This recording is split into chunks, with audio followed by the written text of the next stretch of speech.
Hello friends. आज का topic थोड़ा बड़ा है और परीक्षा की दृष्टि से बहुत महत्वपूर्ण है। इसे ध्यान से पढ़ें, नोट्स बनाएं और इससे रिलेटेड क्वेश्चंस ज़रूर करें। परीक्षा में बिल्कुल आएंगे और कंपटीशन एग्ज़ाम की दृष्टि से भी बहुत ही इम्पोर्टेंट क्वेश्चंस हैं। टॉपिक बहुत ज़्यादा महत्वपूर्ण है। आराम से पढ़ें, ध्यान से पढ़ें, समय की चिंता न करें। वीडियो बड़ा है लेकिन केमिस्ट्री मैंने आपको पहले बताया, कोर्स बहुत बड़ा है। अभी तक अपना फर्स्ट लेसन ही चल रहा है लेकिन इजी है, इसलिए आप जितनी मेहनत करेंगे आपको उतना ही अच्छा परिणाम मिलेगा। तो आज का टॉपिक है हमारा ठोसों में अपूर्णताएं, ठोसों में त्रुटियां, जिसको हम कहते हैं डिफेक्ट्स इन सॉलिड्स, है ना। तो ये त्रुटियां होती क्या हैं, कैसे पैदा होती हैं, इसके बारे में हम शुरू करेंगे। तो जब हम क्रिस्टलीय ठोस की बात करते हैं तो एक आइडियल क्रिस्टलीय ठोस, आइडियल क्रिस्टलाइन सॉलिड जो होता है वो absolute temperature, absolute zero temperature, परम शून्य ताप पर पाया जाता है। ये काल्पनिक टेम्परेचर है और हम जिस आदर्श क्रिस्टल की कल्पना कर रहे हैं वो भी काल्पनिक है, लेकिन ये एक्सपेरिमेंटली और थ्योरेटिकली लगभग प्रूव्ड है। परम शून्य ताप क्या होता है? परम शून्य ताप होता है 0 डिग्री केल्विन, या इसे हम कह सकते हैं कि -273.15 डिग्री सेल्सियस। ये केल्विन स्केल का टेम्परेचर है। केल्विन स्केल एक ऐसा पैमाना है जिस पर टेम्परेचर हमेशा पॉजिटिव होता है, कभी भी नेगेटिव नहीं होता। और -273.15 degree Celsius minimum possible temperature है। अगर कोई आपको कभी भी ऐसा कहे कि एक ऐसी जगह मिली जहाँ का टेम्परेचर -300 है, इसका मतलब वो झूठ बोल रहा है, क्योंकि -273.15 डिग्री सेल्सियस से नीचे टेम्परेचर हो ही नहीं सकता। इससे नीचे इस ताप पर, परम शून्य ताप पर, सभी प्रकार की आणविक गतियाँ रुक जाती हैं, है ना। सभी प्रकार की आणविक गतियाँ रुक जाती हैं। इसलिए इस स्थिति में जो क्रिस्टलीय ठोस होगा वो आइडियल होगा, आइडियल होगा वो, इसलिए उसको हमने आइडियल क्रिस्टल कहा है। परम शून्य ताप पर वो क्रिस्टल आइडियल होगा, लेकिन जैसे ही परम शून्य ताप से अधिक टेम्परेचर हम बढ़ाते जाएंगे, -273 से फिर 0 की तरफ आएंगे, तो जैसे जैसे टेम्परेचर बढ़ाएंगे तो टेम्परेचर बढ़ाने पर जो क्रिस्टलीय ठोस की जो नियमित व्यवस्था है, जो वेल अरेंज्ड व्यवस्था है, बहुत ही व्यवस्थित, सुव्यवस्थित, उस व्यवस्था के अंदर विचलन आ जाता है, त्रुटि पैदा हो जाती है, वह व्यवस्था बिगड़ने लगती है। इस बिगड़ने को, इस विचलन को, इस त्रुटि को ही हम कहते हैं क्रिस्टलीय दोष, या क्रिस्टल में पैदा होने वाली त्रुटियां, या डिफेक्ट्स इन सॉलिड्स, है ना। ये त्रुटियां कुछ अशुद्धियों को मिलाने से भी पैदा हो सकती हैं और ये त्रुटियां टेम्परेचर बढ़ाने से भी पैदा हो सकती हैं। तो इन दोनों कारणों से पैदा होने वाली त्रुटियां कितने प्रकार की होती हैं, कैसी कैसी हो सकती हैं, उसके बारे में हम विस्तार से आज अध्ययन करेंगे। ये जो त्रुटियां होती हैं ये 2 प्रकार की होती हैं। एक तो बिंदु दोष, पॉइंट डिफेक्ट, और एक होता है इलेक्ट्रॉनिक दोष, इलेक्ट्रॉनिक डिफेक्ट। तो आज का जो हमारा टॉपिक है वो पूरा कॉन्सेंट्रेट रहेगा बिंदु दोष के ऊपर। तो सबसे पहले हम देखेंगे ये पॉइंट डिफेक्ट होता क्या है ना। तो पॉइंट डिफेक्ट होता है कोई भी क्रिस्टलीय ठोस जो होता है वो अवयवी कणों से मिलकर के बना होता है। ये अवयवी कण परमाणु हो सकते हैं, अणु हो सकते हैं, आयन हो सकते हैं, कुछ भी हो सकते हैं। तो ये जो अवयवी कण होते हैं, चूंकि ठोस अवस्था है इसलिए ये एक निश्चित व्यवस्था में होते हैं। तो इसमें जो प्रत्येक अवयवी कण है उसके चारों ओर की अरेंजमेंट बिल्कुल व्यवस्थित होती है। उस अरेंजमेंट में अगर कहीं पर भी कोई परिवर्तन आए, विचलन आए, तो इस प्रकार का जो दोष उत्पन्न होता है उसको बोलते हैं हम पॉइंट डिफेक्ट। यानी किसी क्रिस्टलीय ठोस में झालक बिंदु, क्योंकि अवयवी कण को इसमें बिंदु के रूप में लेते हैं झालक, क्रिस्टलीय झालक में, तो इसलिए इनको कहते हैं झालक बिंदु। तो झालक बिंदु या उस अवयवी कण यानी परमाणु के चारों ओर की जो आइडियल जो अरेंजमेंट है उसमें जो भी परिवर्तन आता है, अवांछनीय परिवर्तन को, चाहे कभी कभी ये परिवर्तन अच्छा भी होता है, ज़बरदस्ती पैदा भी किया जाता है, जो हम देखेंगे इलेक्ट्रॉनिक दोष में। लेकिन पॉइंट डिफेक्ट के अंदर क्या होता है कि उस आदर्श व्यवस्था में विचलन पैदा हो जाता है, वो बिगड़ जाती है किसी न किसी कारण से, तो इसे बिंदु दोष कहते हैं। अब ये बिंदु दोष कितने प्रकार के होते हैं? मूल रूप से 3 प्रकार के होते हैं। इस डायग्राम को आप ध्यान से देखिएगा और एक चीज़ ध्यान रखिएगा कि ये जो डायग्राम है इसको पूरा लेसन जब आप ये इस टॉपिक को पढ़ लोगे, इस टॉपिक को पढ़ने के बाद इस डायग्राम को वापस देखना तो आपको अच्छे से समझ में आएगा। केमिस्ट्री एक ऐसी सब्जेक्ट है जिसमें बहुत से टॉपिक ऐसे हैं जो हम आगे का मैटर पढ़ने के बाद जब वापस पीछे की ओर पढ़ते तो हमको और ज़्यादा समझ में आता है। इसलिए केमिस्ट्री एक ऐसी सब्जेक्ट है जो रिवाइज करने से ज़्यादा समझ में आती है। तो आपसे मेरा निवेदन रहेगा कि आप केमिस्ट्री को रिवाइज कीजिए। जितना रिवाइज करेंगे आपको नई नई चीज़ें देखने मिलेंगी, नई चीज़ें समझ में आएंगी। ये हम सभी टीचर्स का एक्सपीरियंस है जो हम स्टूडेंट्स को देना चाहते हैं, और मेरे ख्याल से सभी टीचर्स मेरी इस बात से लगभग सहमत होंगे, एग्री होंगे कि ऐसा होता है। जब हम किसी भी चीज़ को दोबारा पढ़ते तो हमको बहुत सी चीज़ें बाद में क्लियर होती हैं। तो मूल रूप से मैं बता दूं, बिंदु दोष 3 प्रकार के होते हैं: stoichiometry, non stoichiometric and impurity defect. मूल रूप से 3 प्रकार के होते हैं: स्टाइक्योमेट्रिक दोष हिंदी में, इंग्लिश में stoichiometric defect, non stoichiometric defect और इम्प्योरिटी डिफेक्ट यानी अशुद्धता दोष। स्टाइक्योमेट्रिक डिफेक्ट क्या होते हैं वो अपन पढ़ेंगे। ये 2 प्रकार के ठोसों में उत्पन्न होते हैं, आयनिक ठोस में और अनायनिक ठोस में। अनायनिक ठोस में तो रिक्तिका दोष और अंतराकाशी दोष, और आयनिक ठोस में फ्रैंकल दोष और शॉटकी दोष। नॉन स्टाइक्योमेट्रिक दोष भी 2 प्रकार के होते हैं, एक तो धातु आधिक्य दोष और एक धातु न्यूनता दोष। आगे अपन डिटेल में पढ़ेंगे क्या होते हैं पूरा, लेकिन मैं आपको डायग्राम बता रहा हूँ। धातु आधिक्य दोष पुनः 2 प्रकार के होते हैं, या तो धनायन का आधिक्य या ऋणायन की कमी, एक ही बात है। दूसरा है धातु न्यूनता दोष, या तो धनायन की कमी या ऋणायन का आधिक्य। तो ये पूरा का पूरा डायग्राम हम आज इन सब के बारे में आज देखेंगे। सबसे पहले हम देखते हैं स्टाइक्योमेट्रिक दोष क्या होते हैं। स्टाइक्योमेट्रिक शब्द हमने पढ़ा था 11th के अंदर, है ना। स्टाइक्योमेट्री का मतलब होता है मापना, मापन से रिलेटेड है ये। तो जिसके अंदर मापेंगे कब, जब उनका रेशो बराबर होगा। तो जब भी ऐसे दोष उत्पन्न हो जिसमें धन आयन और ऋण आयन, जिन आयनों से मिलकर के वो ठोस बना आयनिक ठोस, उसमें धन आयन और ऋण आयनों का अनुपात निश्चित रहता है हमेशा। ऐसे बहुत से यौगिक है जिनका फॉर्मूला फिक्स होता है, Fe2O3, Fe3O4, जितने भी आयनिक सॉलिड्स हैं उनमें ज़्यादातर में अपना फॉर्मूला उनका फिक्स रहता है, और जो उनके समीकरण दिया होता है, जो उनका आयनिक सूत्र दिया होता है, उसी अनुपात में वो वहाँ उपस्थित होते हैं। तो इस प्रकार के जो सॉलिड्स कहलाते हैं वो स्टाइक्योमेट्रिक कंपाउंड कहलाते हैं। और दोष भी उनमें इस प्रकार से उत्पन्न, यहाँ पर दोष है, मैं इस कंपाउंड की बात अलग है। दोष, स्टाइक्योमेट्रिक दोष वो कहलाएंगे कि जिस दोष से उनके अनुपात में कोई परिवर्तन नहीं आए, जो अनुपात उनके फॉर्मूले के अंदर है वही अनुपात दोष के बाद भी रहे, उसको हम बोलते हैं स्टाइक्योमेट्रिक दोष। ठीक है, हिंदी में इसे बोलते हैं, शुद्ध हिंदी में, रस समीकरण मितीय। स्टाइक्योमेट्री यानी रस समीकरण मितीय। तो इस दोष में धनायन और ऋणायन का अनुपात कभी नहीं बदलेगा, वो निश्चित रहेगा। ठीक है, सारे के सारे स्टाइक्योमेट्रिक दोष ताप के कारण उत्पन्न होते हैं, इसलिए इन्हें ऊष्मागतिकी दोष भी कहते हैं या आंतर दोष भी कहा जाता है। ठीक है, स्टाइक्योमेट्रिक दोष पुनः 2 प्रकार के होते हैं, एक तो आयनिक ठोस में अलग होते हैं और अनायनिक ठोस में अलग होते हैं। अनायनिक ठोस हम पहले पढ़ेंगे। अनायनिक ठोस मतलब जिनमें आयन नहीं होते हैं, न धनायन न ऋणायन, ओनली एटम्स होंगे या मॉलिक्यूल्स होंगे, है ना।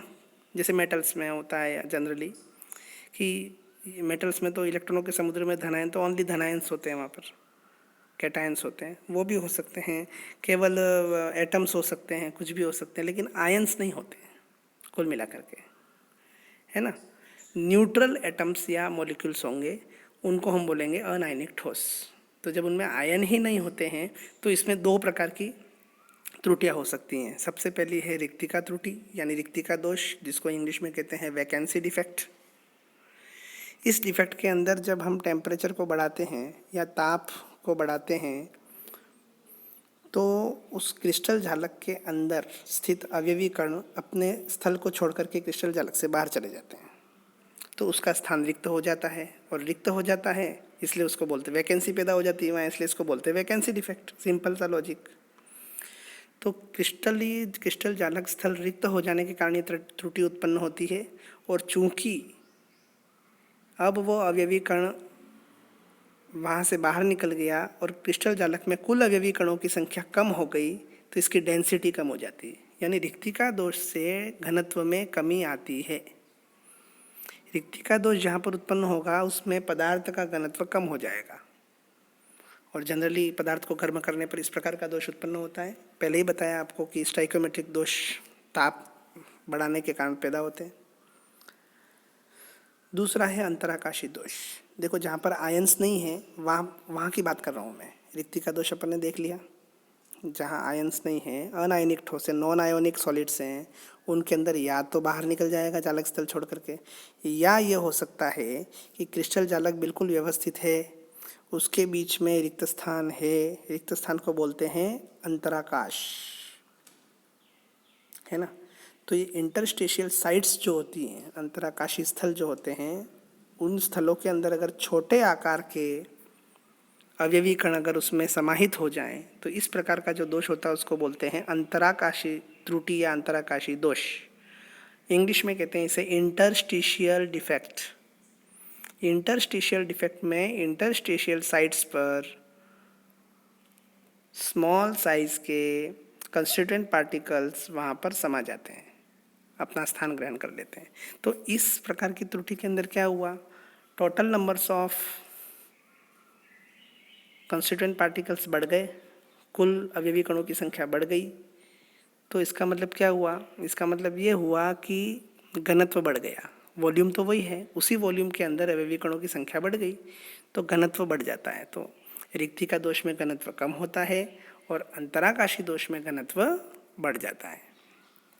ठीक है, तो अनायनिक ठोस में जो दोष थे वो आपको समझ में आ गए होंगे। अब हम आगे चलते हैं कि आयनिक ठोस में कौन से स्टाइक्योमेट्रिक, ये अब स्टाइक्योमेट्रिक में ही चल रहे हैं हम, स्टाइक्योमेट्रिक में अनायनिक पढ़ लिया हमने। अब हम पढ़ रहे हैं आयनिक ठोस में उत्पन्न दोष। आयनिक ठोस में आप देखिए कि फ्रैंकल दोष, यहाँ ले गलत छप गया है, फ्रैंकले नहीं है, ये फ्रैंकल दोष है। फ्रैंकल दोष के अंदर इसको विस्थापन दोष भी कहते हैं, है ना। फ्रैंकल डिफेक्ट या डिसलोकेशन डिफेक्ट इसको कहते हैं, है ना।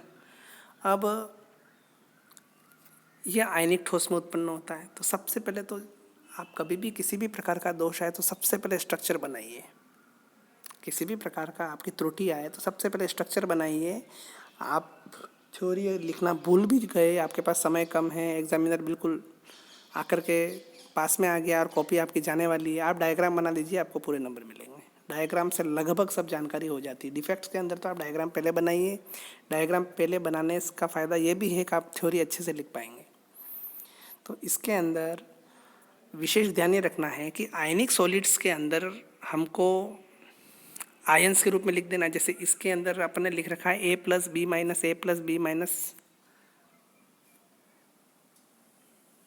A+, और इधर से इधर भी A+B-, है ना। इस प्रकार से हमने लिखना शुरू किया। और देखिए, प्लस के पास हमेशा माइनस रहेगा और माइनस के पास हमेशा प्लस रहेगा।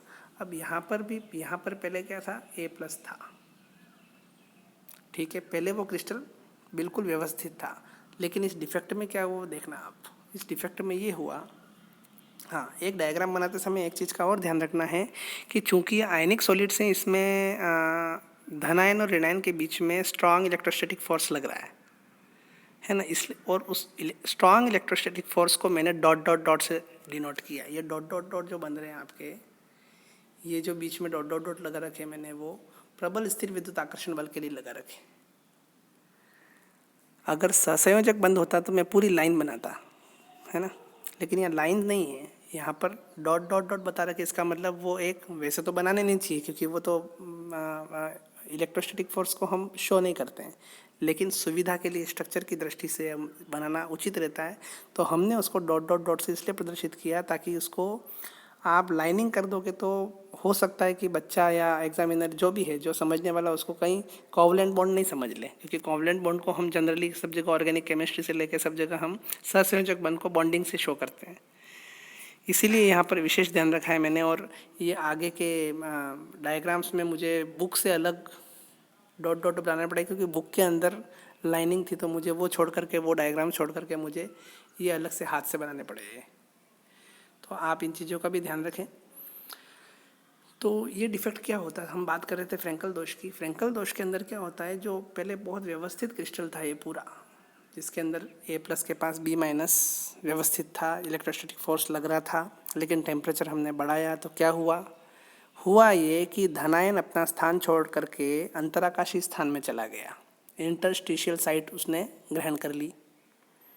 जब पॉजिटिव चार्ज आयन था जिसका आकार छोटा था, अपने छोटे आकार के कारण वो रिक्त स्थान में आराम से समा गया, है ना। यानी हम कह सकते हैं कि ये एक प्रकार का अंतराकाशी दोष है। तो इस दोष में धनायन अपना स्थान छोड़ करके अंतराकाशी स्थल में चला जाता है, तो इसे विस्थापन दोष भी कहा जाता है। दूसरा, जब ये धनायन अपना स्थान छोड़ करके, पहले कहाँ था ये, पहले यहाँ पर था, यहाँ से कहाँ चला गया ये, यहाँ से यहाँ पर चला गया, ठीक है। अब अपना स्थान छोड़ करके यहाँ पर गया, तो इससे कुल आयनों की संख्या में कमी आई क्या, नहीं आई। पहले भी उतने ही आयन्स थे और बाद में भी उतने ही आयन हैं। इसका मतलब ये हुआ कि इस दोष के कारण क्रिस्टल झालक के घनत्व में, यानी क्रिस्टल के घनत्व में, पदार्थ के घनत्व में कोई परिवर्तन नहीं होता।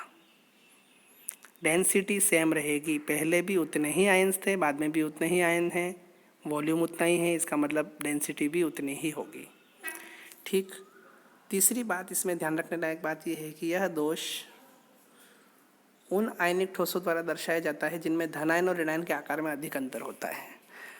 वो इसलिए कि धनायन का आकार छोटा होना चाहिए, ऋणायन का आकार बड़ा होना चाहिए। ऋणायन का आकार बड़ा होगा तो रिक्त स्थान बड़ा होगा और उसमें आसानी से छोटे आकार का धनायन समा जाएगा।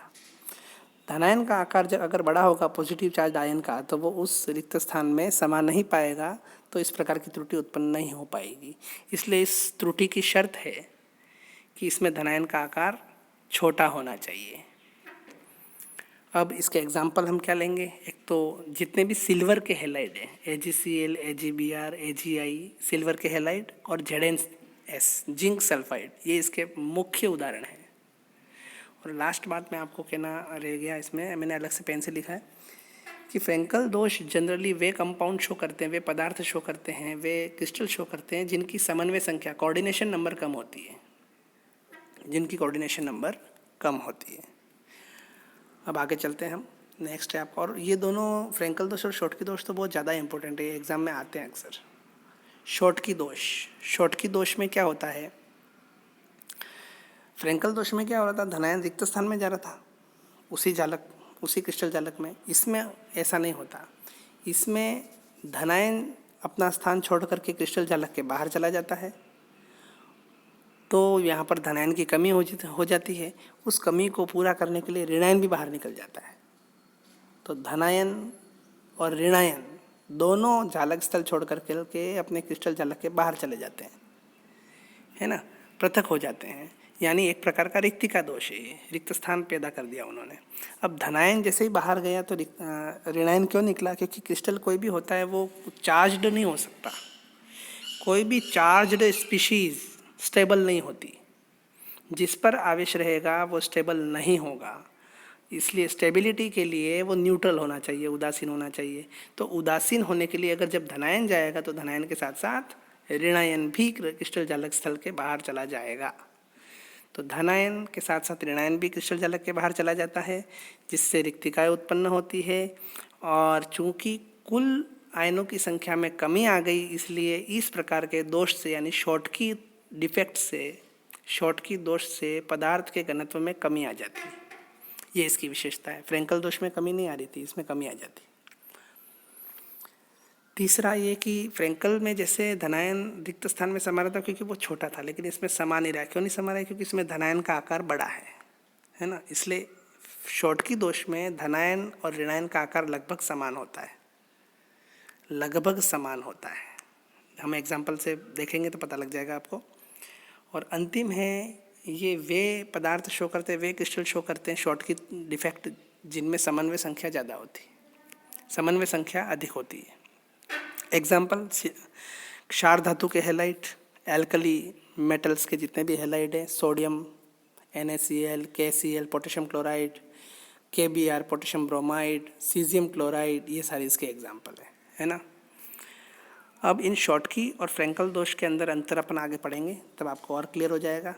लेकिन एक ऐसा पदार्थ है, ऐसा कंपाउंड है जो दोनों प्रकार की त्रुटियां प्रदर्शित करता है, फ्रैंकल और शॉटकी दोनों प्रकार की। उसका नाम है AgBr। उसका नाम है AgBr।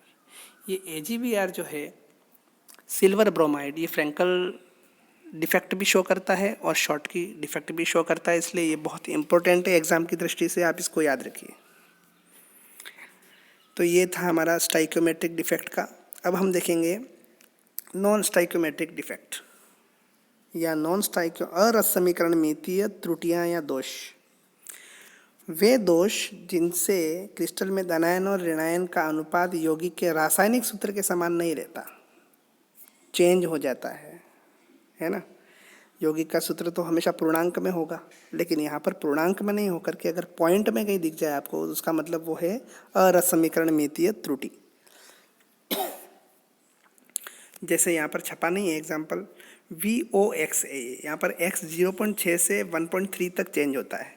इसी प्रकार से Fe 0.95O है ना। इस प्रकार के सूत्र आपने देखे ही नहीं होंगे कहीं, और पढ़े भी नहीं अपन ने, इसलिए नहीं पढ़े क्योंकि इनका रेशियो बदल रहा है, इसलिए तो इनको हर असमीकरणमितीय त्रुटि में रखा गया है। और ये कंपाउंड भी जो है वो नॉन स्टाइक्योमेट्रिक कंपाउंड है इस प्रकार के। तो इस प्रकार की त्रुटियां ज़्यादातर कौन से यौगिक प्रदर्शित करते हैं?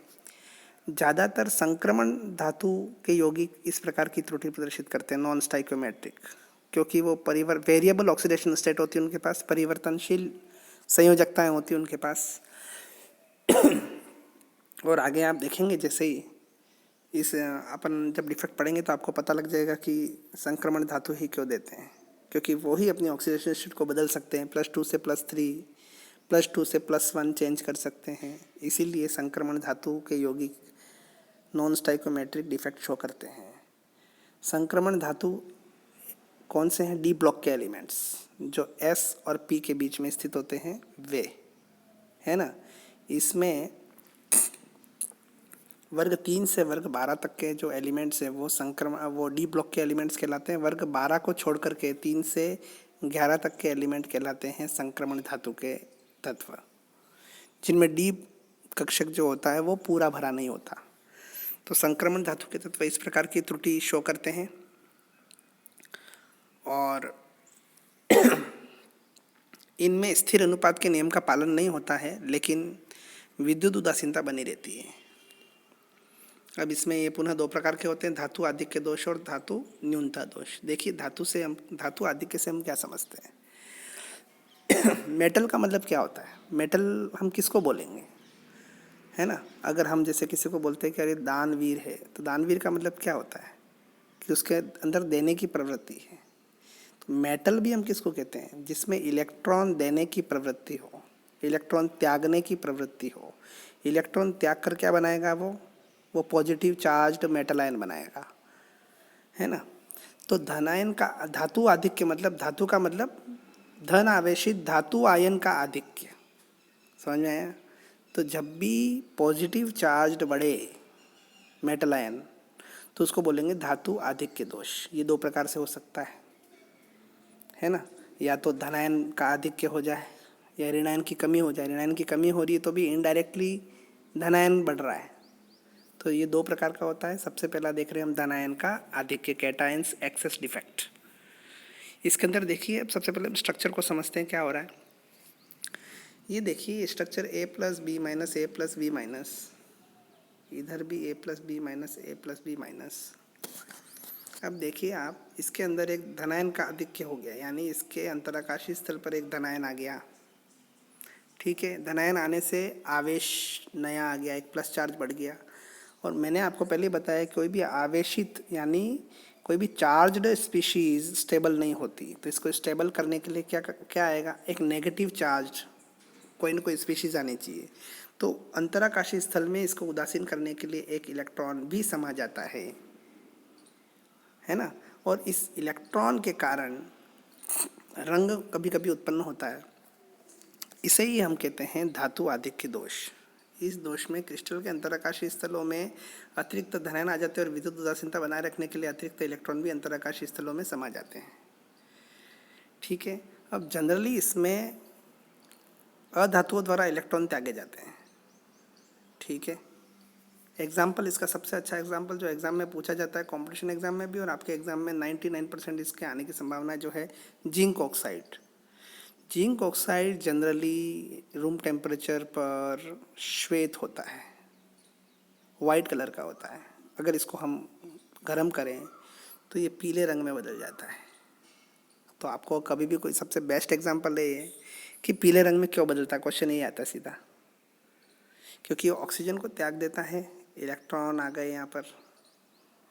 ठीक है, तो धातु आदिक के दोष के कारण इलेक्ट्रॉन यहाँ समा जाते हैं। इलेक्ट्रॉन क्या करते हैं, दृश्य क्षेत्र से प्रकाश का अवशोषण करते हैं और पीले रंग के और क्रिस्टल पीले रंग का दिखाई देता है। तो इसका सबसे अच्छा एग्जाम्पल है जिंक ऑक्साइड। दूसरा एग्जाम्पल हम देखते हैं ऋणायन की कमी। सबसे ज़्यादा पूछा जाने वाला दोष में फ्रैंकल, शॉटकी और ये वाला ऋणायन की कमी वाला, ये भी धातु आदि के दोष है।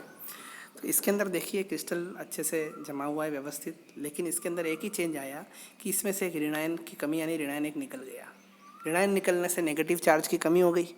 उस नेगेटिव चार्ज की कमी को पूरा करने के लिए, क्योंकि क्रिस्टल क्या होना चाहिए, उदासीन होना चाहिए, न्यूट्रल होना चाहिए, है ना, आवेशित नहीं होना चाहिए। तो उदासीनता को बनाए रखने के लिए उसकी जगह एक इलेक्ट्रॉन आ जाता है। इस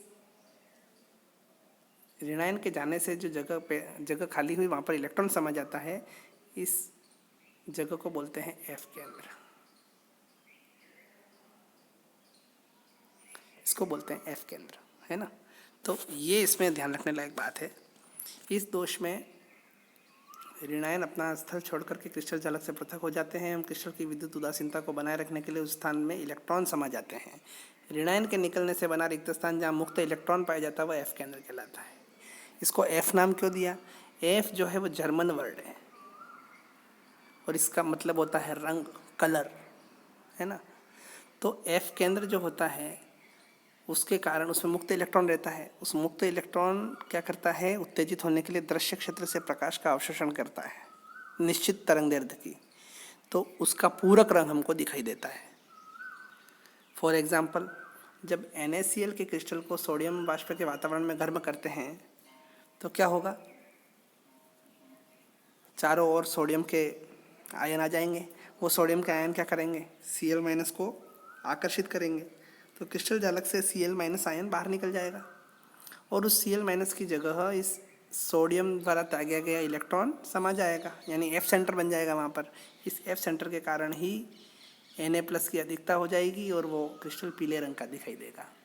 तो NaCl के क्रिस्टल का पीला रंग का दिखाई देना धातु आदि के दोष है, वो भी ऋणायन की कमी के कारण। जो एफ केंद्र उत्पन्न हुआ उसके अंदर जो इलेक्ट्रॉन है, फ्री इलेक्ट्रॉन, उसके कारण। इसी प्रकार से KCl बैंगनी रंग का और LiCl गुलाबी रंग का दिखाई देता है। आगे चलते हैं हम धातु न्यूनता दोष। धातु न्यूनता दोष क्या होता है, सीधी सी बात है, धातु न्यूनता यानी धनायन की कमी, मेटल यानी पॉजिटिव चार्ज आयन यानी धनायन की कमी। तो ये भी दो प्रकार का होता है, या तो धनायन की कमी या ऋणायन का आधिक्य। सबसे पहले हम देखते हैं धनायन की कमी। देखिए इसके अंदर ये क्रिस्टल बना हुआ है बिल्कुल व्यवस्थित, A+ के पास B-। अब इसमें धनायन की कमी कैसे होगी देखना। इसमें क्या होता है, इस दोष में धनायन अपने स्थान से बाहर निकल जाता है, ये झालक स्थल से बाहर निकल गया। ठीक है, धनायन की कमी हो गई तो उदासीन नहीं रहा, चार्जड हो गया। तो इसकी उदासीनता को बनाए रखने के लिए कोई इलेक्ट्रॉन नहीं समाता है। मैंने आपको पहले कहा संक्रमण धातु, तो इसके अंदर दूसरा धनायन जो होता है वो अपने चार्ज को बढ़ा देता है। ये A+ जो है वो A+2 में बदल जाता है। इसका मतलब ये हुआ कि ये दोष उस प्रकार के यौगिक देते हैं जिसमें धनायन अपनी ऑक्सीकरण अवस्था को बढ़ा सके। अगर ऐसा नहीं कर सकता वो यह त्रुटि नहीं बताएगा। तो इस दोष में धनायन अपना स्थान छोड़ करके चालक से पृथक हो जाते हैं और उदासीनता को बनाए रखने के लिए अन्य धनायन अपनी ऑक्सीकरण अवस्था में वृद्धि प्रदर्शित करते हैं। ठीक है, कौन प्रदर्शित करते हैं, जनरली FeO, FeS, NiO। ये देखो सारे के सारे क्या हैं, संक्रमण तत्व। ठीक है। अच्छा, इसके अंदर एग्जाम में बहुत इंपॉर्टेंट क्वेश्चन आ सकता है कि Fe में 3 Fe+2 आयनों में से 2 आयन Fe+3 में बदल जाते हैं। देखना ध्यान से। तो 2 आयन Fe+3 में बदल जाते हैं, तीसरा Fe+2 आयन झालक के बाहर निकल जाता है। देखो सीधी सी बात है, Fes में हम जानते हैं आयरन की 2 अवस्थाएं ज़्यादा स्टेबल होती हैं, Fe+2 और Fe+3, फेरस और फेरिक, है ना। अब Fes के साथ अगर जब हम ये इसमें जब धनायन की कमी होगी तो क्या होगा, Fe+2 निकल जाएगा, Fe+2 निकल जाएगा। एक Fe+2 निकलेगा तो उसके ऊपर कितना चार्ज था, +2 आयन की कमी होगी हमारे पास।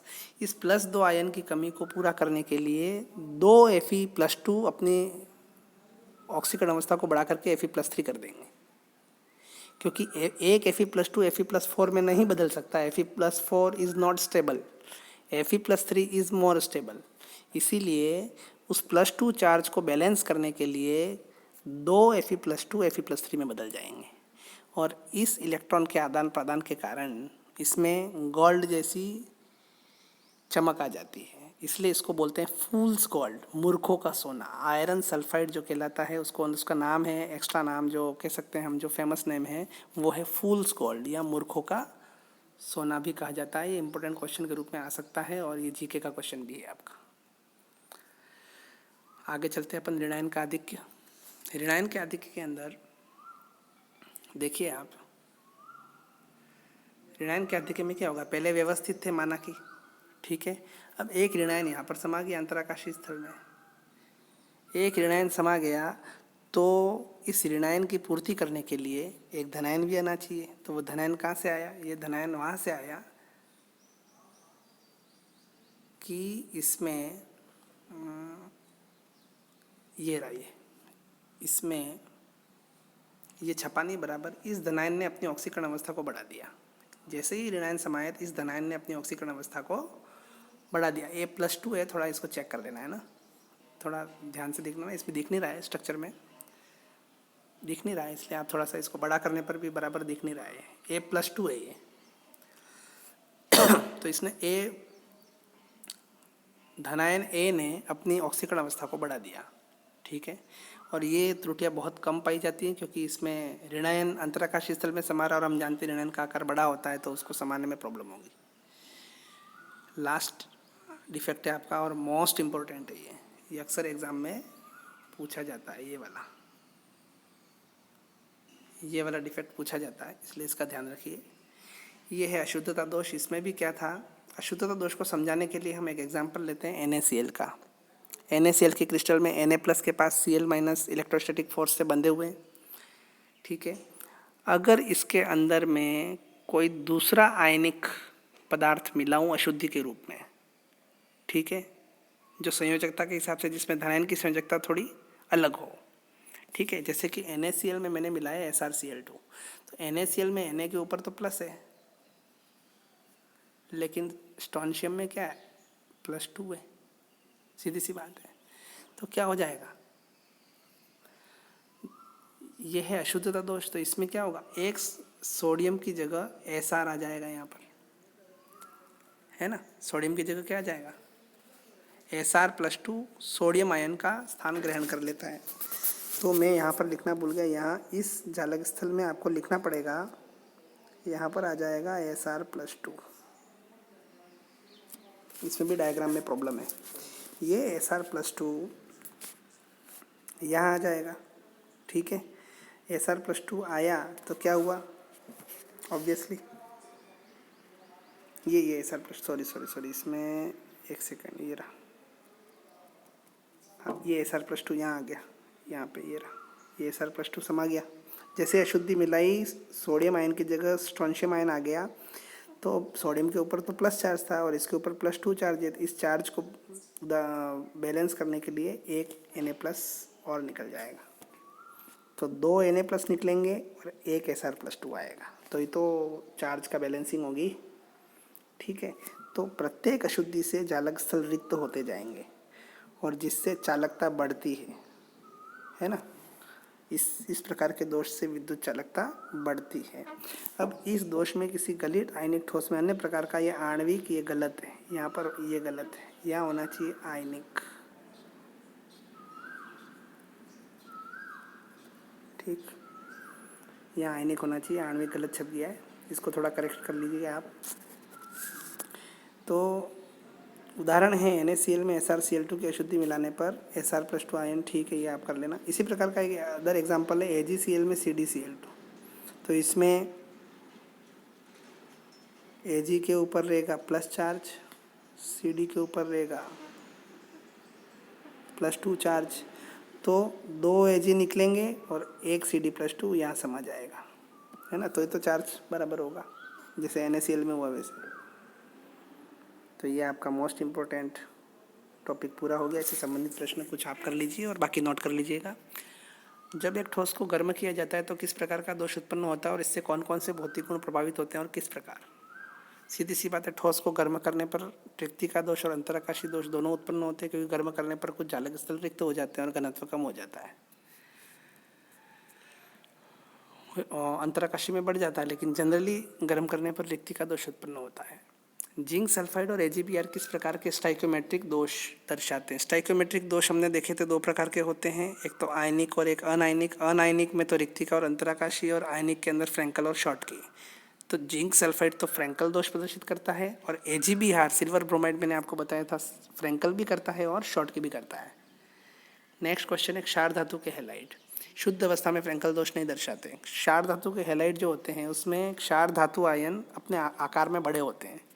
आकार में बड़े होने से वो अंतराकाशी स्थान में नहीं समा सकते, इसलिए वो शॉटकी दोष फ्रैंकल दोष प्रदर्शित नहीं कर सकते। फ्रैंकल दोष में क्या होता है, फ्रैंकल दोष में धनायन, छोटे आकार का धनायन अंतराकाशी स्थान में समा जाता है, रिक्त स्थान में समा जाता है क्योंकि उसका आकार छोटा होता है। और यहाँ तक क्षार धातु आयन है, और क्षार धातु आयन क्या रहते हैं, आकार में बड़े होते हैं, इसलिए वो फ्रैंकल दोष प्रदर्शित नहीं कर सकते। लिथियम क्लोराइड के गुलाबी रंग के लिए किस प्रकार का हमने देखा था, KCl का बैंगनी रंग, NaCl का पीला रंग और LaCl का गुलाबी रंग, ये सब धातु आदि के दोष। और धातु आदि के दोष भी कौन सा, धातु आदि के दोष भी कौन सा हमने यहाँ देखा था, ये रहा,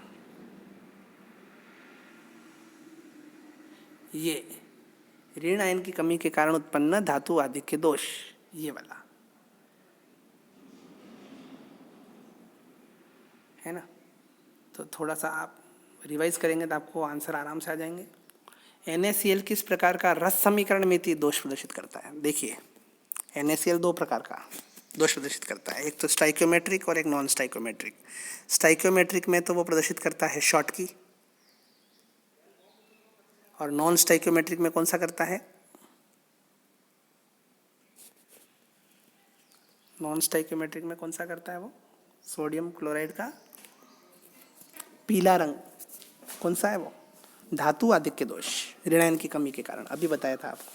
तो दोनों 2 प्रकार के दोष याद रखिए आप। वैसे तीनों प्रकार के प्रदर्शित करता है। NaCl तीनों प्रकार के दोष प्रदर्शित करता है। अगर रस समीकरण में पूछें तो शॉटकी दोष, अरस समीकरण में नॉन स्टाइकोमेट्रिक पूछें तो NaCl का पीला रंग, धातु आदि के दोष, ऋणायन की कमी के कारण उत्पन्न धातु आदि के दोष। और अशुद्धता दोष में NaCl में SrCl2 की अशुद्धि मिलाएं या CdCl2 की मिलाएं या किसी और की मिलाएं तो अशुद्धता दोष भी वो प्रदर्शित करता है। F केंद्र से आप क्या समझते हैं, ये किस प्रकार का दोष है। क्वेश्चन नंबर 53, क्रिस्टल में ऋणायन से निकलने वाला रिक्त स्थान जहाँ मुक्त इलेक्ट्रॉन पाया जाता है F केंद्र कहलाता है। यह धातु आदि के दोष है जो कि एक अरस समीकरण में दोष है। बिल्कुल सही बात है। 54 क्वेश्चन नंबर बहुत इंपॉर्टेंट है, अक्सर एग्जाम में पूछा जाता है, फ्रैंकल दोष और शॉटकी दोष में अंतर। इस दोष में धनायन अंतरा, सबसे पहले कभी भी डिफरेंस लिखना हो तो पहले सबसे पहला पॉइंट परिभाषा लिखनी। फ्रैंकल दोष में क्या होता है, धनायन अंतराकाशी स्थान में समाता है। शॉटकी दोष में क्या होता है, धनायन के साथ साथ ऋणायन भी झालक स्थल के बाहर चला जाता है। दूसरा अंतर, फ्रैंकल दोष में पदार्थ के घनत्व में कोई परिवर्तन नहीं होता, शॉटकी दोष में पदार्थ का घनत्व कम हो जाता है। तीसरा, फ्रैंकल दोष में धनायन और ऋणायन के आकार में अधिक अंतर होता है, तो ही तो वो धनायन समाएगा उसमें, छोटा होगा तो ही। शॉटकी दोष में धनायन और ऋणायन लगभग समान आकार के होते हैं। चौथा अंतर, फ्रैंकल दोष उन क्रिस्टलों में पाया जाता है जिनमें समन्वय संख्या कम होती है और शॉटकी में समन्वय संख्या अधिक होती है या उच्च होती है, कह सकते हैं। क्वेश्चन नंबर 55 अपन ने पहले डिस्कस कर लिया। जिंक ऑक्साइड को गर्म करने पर वह पीला क्यों दिखाई देता है? कौन सा दोष है बताइए? धातु आधिक्य दोष है। और किसके कारण? धनायन का आधिक्य। तो कमरे के ताप पर जिंक ऑक्साइड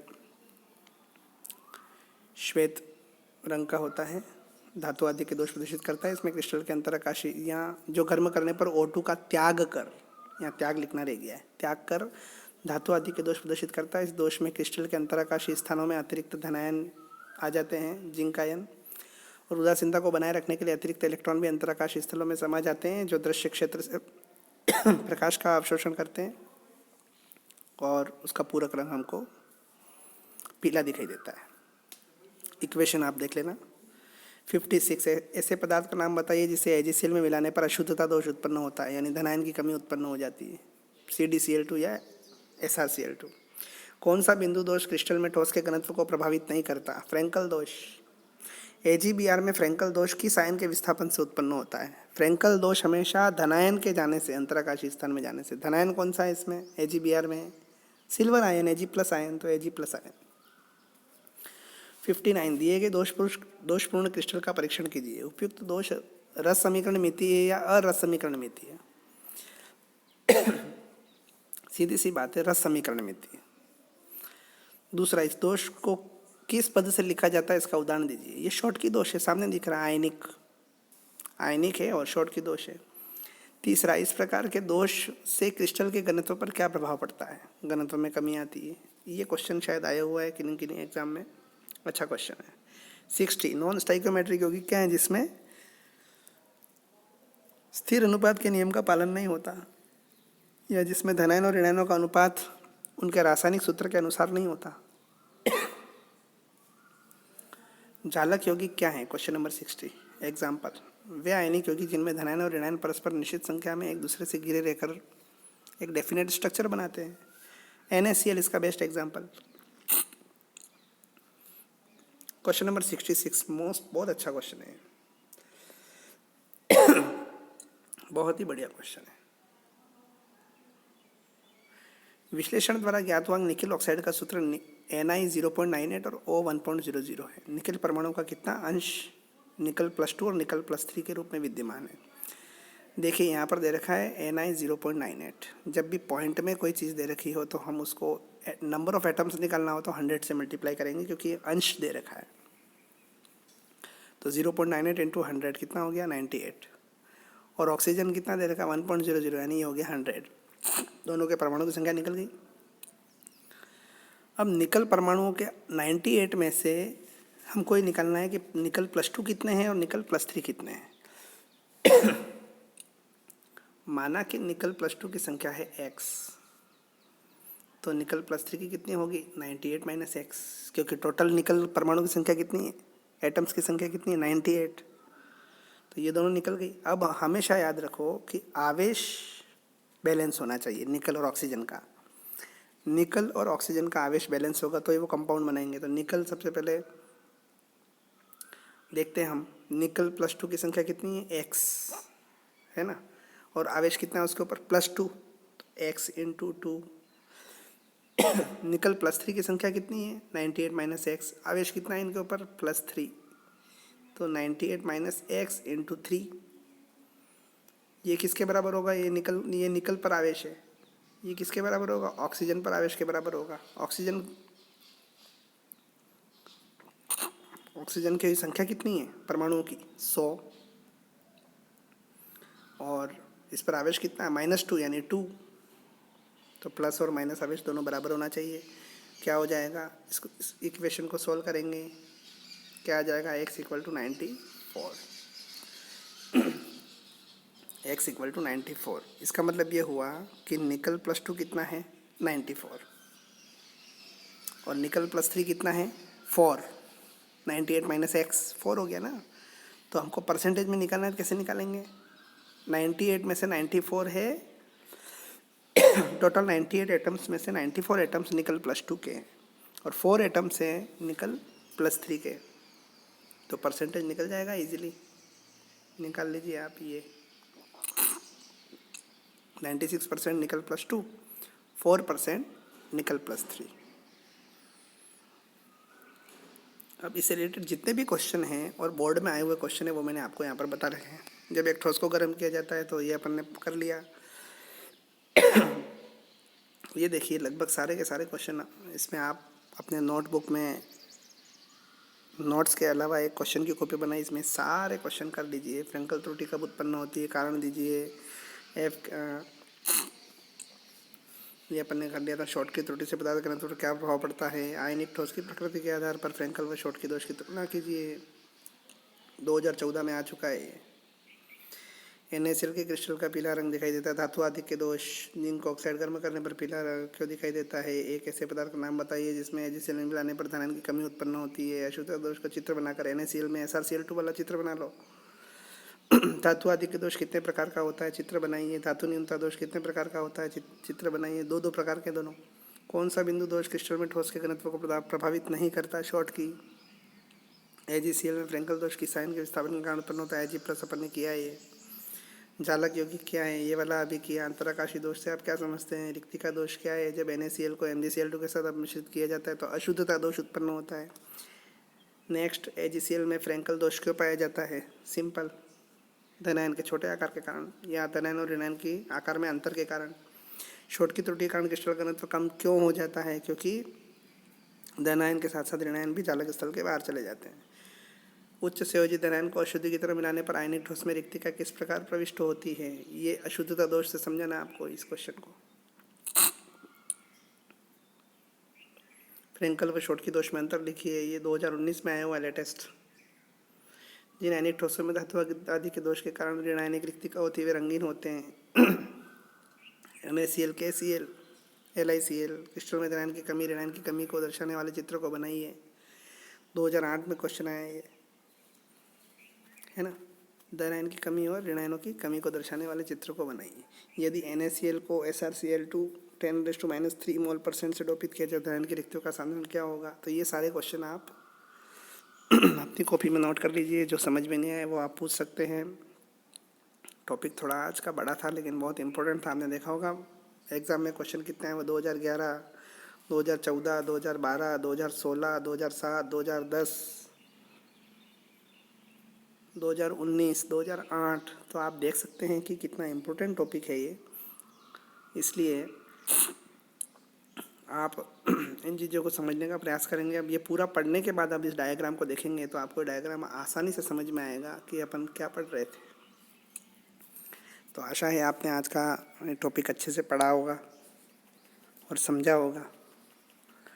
और अब हम काफ़ी पड़ाव पार कर चुके हैं। अब कुछ ही दिनों में हमारा पहला पार्ट पूरा हो जाएगा, लेकिन उससे पहले और भी बाकी है। अभी तो मैग्नेटिक प्रॉपर्टीज़ बाकी है, लेकिन आप संयम से और मेहनत से इस काम को करते रहेंगे। धन्यवाद।